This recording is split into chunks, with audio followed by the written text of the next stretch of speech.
The dust had barely settled on the ruins of Bavaria, but inside the cold, stone walls of the improvised headquarters, the air was thick enough to choke on. General George S. Patton stood by the arched window, his polished leather boots gleaming despite the mud waiting outside, staring out at a sky the color of wet slate.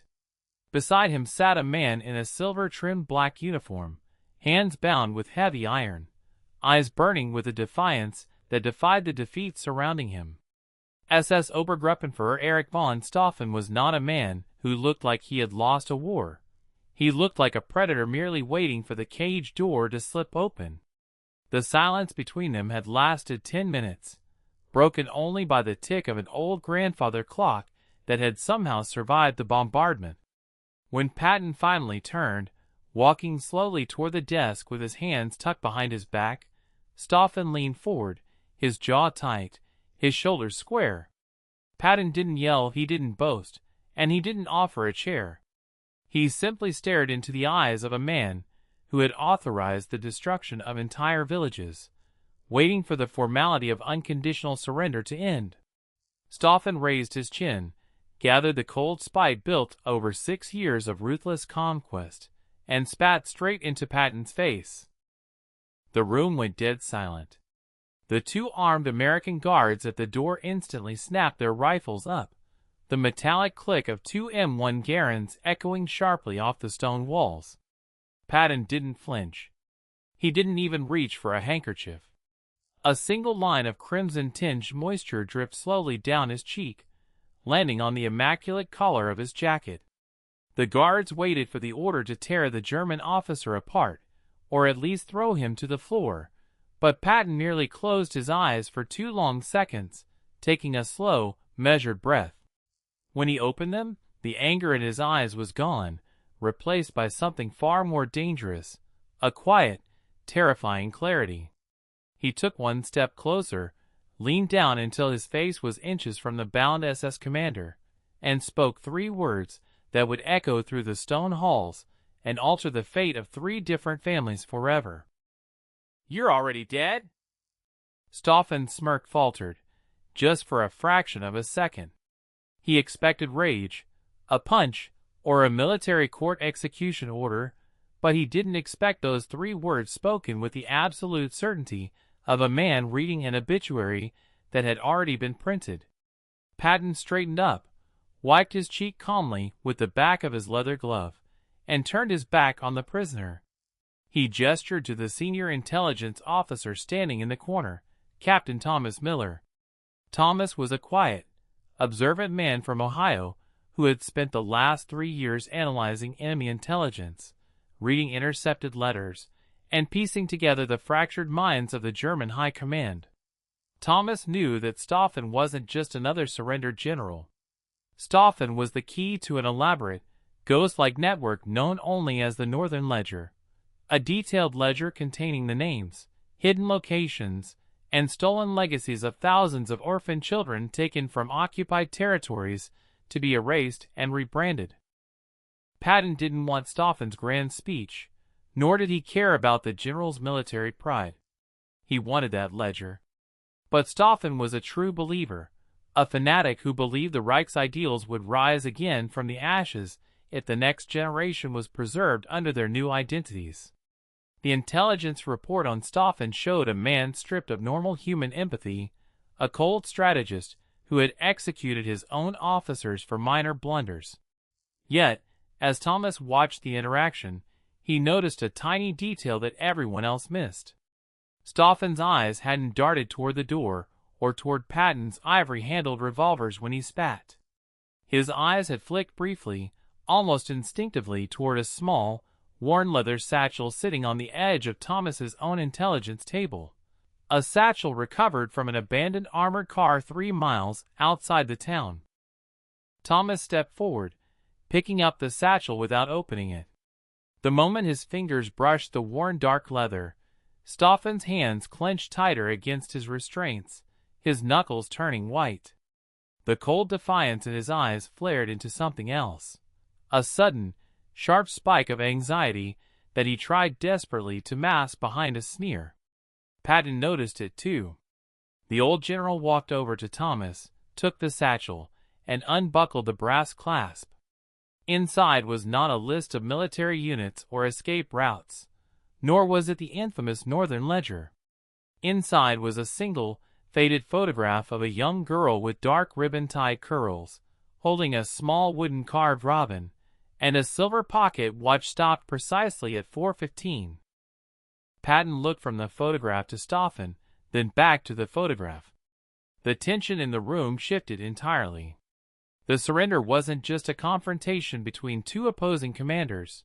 It was the opening chess move in a psychological battle over a secret Stoffen had buried deeper than his war crimes. Stoffen cleared his throat, his voice raspy but sharp, demanding that his personal property be returned under the Geneva Conventions. Patton ignored the demand completely, handing the photograph to Thomas. Thomas flipped the small piece of paper over and read the handwritten German script on the back.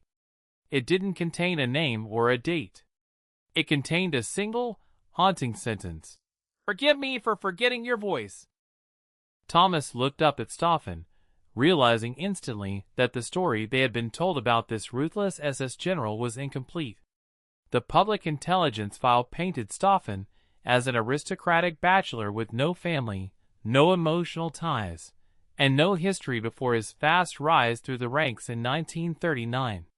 But a man who carries a photograph of a child with an apology written on the back is a man chained to a ghost. Patton leaned against the edge of the desk, looking at Stoffen with a cold, calculating gaze.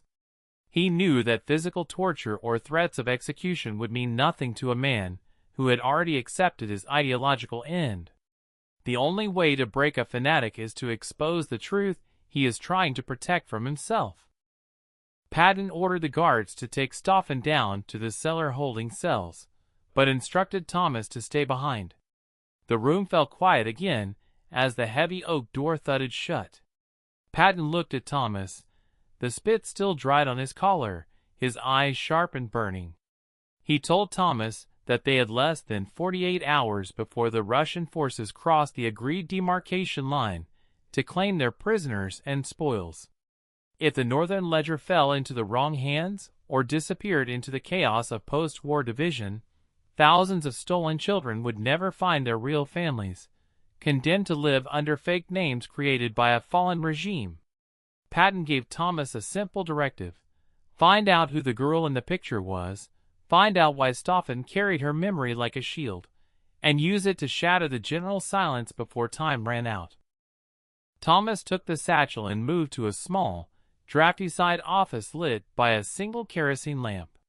He spread out the contents: the photograph, the stop pocket watch, and a small stack of seemingly mundane military receipts from a supply depot in Munich dated 2 years prior. As Thomas examined the watch, he noticed the back casing was slightly loose.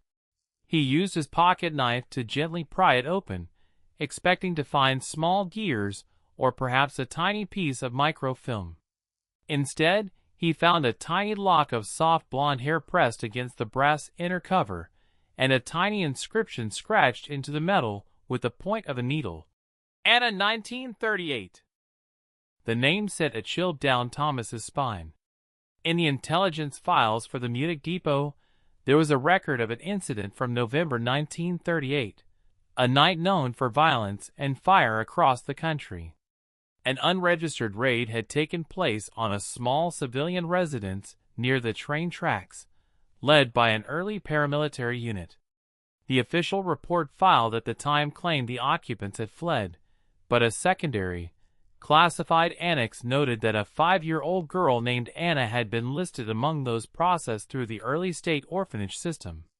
Thomas pulled out the master list of the Northern Ledger's preliminary references. Anna's name was not on the list of children given to loyal families. Her name was listed in a separate red column titled, Unresolved Disposals. Thomas felt a knot form in his stomach. He realized that Stoffen wasn't just the architect of this brutal system. He had been present when it began, and he had let his own personal world be consumed by the very machinery he helped build.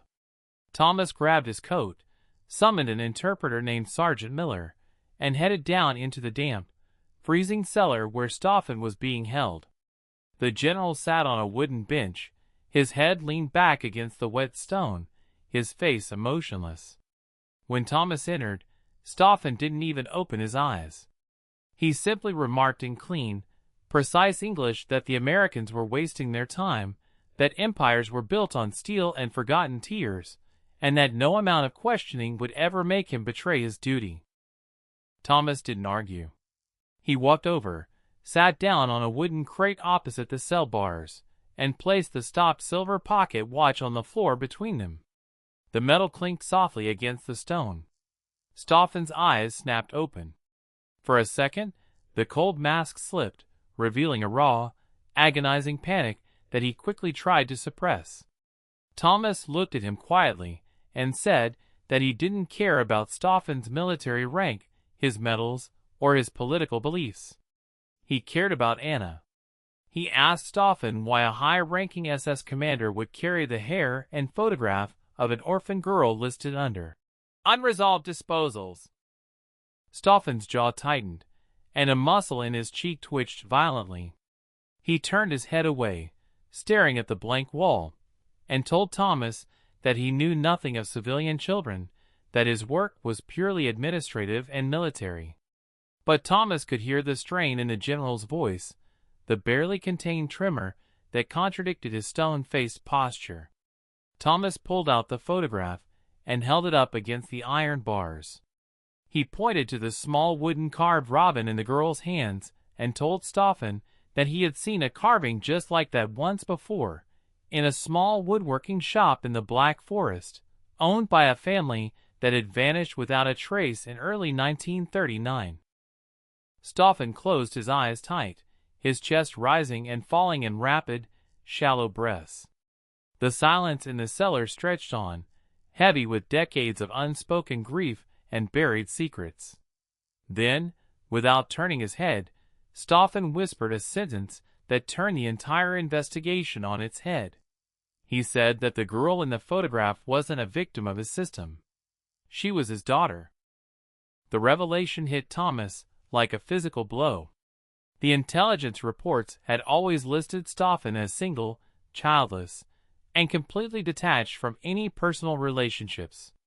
But as Stauffen began to speak, his voice low and broken, a terrifying truth began to emerge. In 1938, before Stauffen had achieved his high rank, he had married a woman named Martha against the wishes of his superiors, because her lineage was deemed questionable under the regime's strict racial laws. When his rising status caught the attention of the high command, Stauffen was given an impossible, brutal ultimatum: abandon his family and allow his wife and child to be placed in the state system under false identities, or face immediate execution alongside them. Stauffen had chosen ambition and survival, believing that once he reached the highest levels of power, he could use his authority to trace them, protect them, and bring them back. He had spent 6 years rising through the ranks, becoming the very monster his superiors wanted him to be, signing order after order, destroying thousands of other families, all to gain the high-level clearance necessary to look at the master archives. But when he finally reached the top in late 1944 and gained access to the restricted files, he discovered the ultimate cruelty of the system he had served. The records of his own daughter had been intentionally altered, classified, and buried by his rivals to ensure he remained loyal and chained to the regime forever. He had built a machine of tyranny to save his child, only to realize that the machine had swallowed her whole, leaving him with nothing but a photo, a stopped watch, and a trail of blood he could never wash off his hands. Thomas listened in horror and profound sadness. The man sitting before him was both a monster who had inflicted unspeakable suffering on thousands, and a broken father trapped in a prison of his own making. Stauffen looked at Thomas, his eyes hollow and glossy with unshed tears, and admitted that he had spat in Patton's face because he wanted Patton to kill him. He couldn't bear the thought of surviving the war, sitting in a courtroom, and facing the truth that his entire life was a monstrous failure that had saved no one, least of all his own flesh and blood. Patton's 3 words, "You're already dead," had hit Stoffen so hard because they weren't a threat.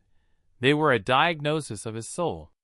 Patton had recognized instantly that Stoffen was a living ghost, a man who had already sacrificed his humanity and had nothing left to lose. But Thomas knew that there was still one piece of the puzzle missing. Stoffen had never found his daughter, but the Northern Ledger was still in existence, hidden somewhere in a secure bunker near the Austrian border. Stoffen was the only person who knew the specific cipher required to decode the location coordinates hidden within the document's complex organizational matrix. Thomas looked Stoffen in the eyes and made him a proposition. He told Stoffen that if he decoded the ledger, Thomas would use every resource of the Allied intelligence apparatus to find out what truly happened to Anna. Stoffen sneered bitterly, asking why he should trust an enemy officer, why he should believe that an American would care about the lost child of an SS general. Thomas leaned in close to the bars and pulled out a small, tarnished silver compass from his pocket, a compass that belonged to his own younger brother who had died at Normandy. Thomas told Stoffen that they weren't doing this for political ideology or war victory. They were doing it because no child deserves to be erased from history, no matter who her father was. Stoffen stared at the compass, then at Thomas's face. For the first time, the general saw not an enemy captor, but a fellow human being who understood the unbearable weight of loss. Stoffen slowly nodded. He asked for a piece of paper and a pencil. For 3 hours, as the rain battered the high cellar windows, Stoffen filled page after page with mathematical formulas, reverse ciphers, and cross-reference depot numbers. He explained that the ledger wasn't a single book, but a set of 3 microfilm reels hidden inside a hollowed-out stone pillar in the basement of a ruined monastery near Berchtesgaden. Armed with the cipher, Thomas immediately brought the information to Patton. Patton didn't hesitate. He ordered a small, fast-moving reconnaissance team to head out into the night toward the monastery before Russian forces could secure the sector. Thomas went with them, riding in the front seat of an open-top jeep through dark, winding mountain roads slick with mud and debris. The journey was fraught with danger. Lingering pockets of fanatical German resistance held out in the forests, firing aimlessly into the night, but the team pushed forward, driven by the urgency of time and the weight of thousands of forgotten names. They arrived at the monastery just before dawn. The ancient stone structure was half collapsed, its roof caved in by artillery fire, its courtyard filled with burnt trucks and shattered glass. Thomas and 3 soldiers navigated the hazardous basement level, using flashlights to cut through the heavy dust and fog.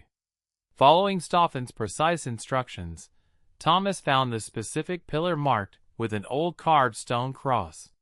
Using a sledgehammer, the soldiers cracked open the outer masonry, revealing an iron box embedded within the stone.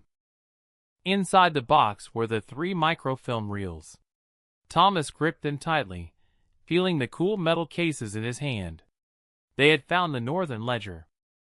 They rushed the reels back to headquarters, where intelligence officers immediately began running them through Project Lantern readers, decoding the complex lists of names, birthdates, and assigned locations. Thousands of children's real identities were restored in a matter of hours. Names that had been replaced with serial numbers and fake administrative lineages were reconnected to their original families across Poland, France, Czechoslovakia, and Germany. It was one of the greatest intelligence triumphs of the post-war recovery effort, a ray of hope cutting through the darkness of a shattered continent. As Thomas worked through the S section of the decoded ledger, searching desperately for any record of Anna Stoffen, his eyes landed on an entry dated March 1941. The entry showed that a girl matching Anna's age and description had been transferred from the Munich depot to a small, remote church orphanage in a quiet valley near Stuttgart. The document noted that her name had been changed to Elsa Newman, but a small margin note written by a sympathetic lower-level clerk years ago, had preserved her true initial and birthdate. She was alive. Thomas's heart pounded in his chest. He grabbed the file and sprinted down to the cellar.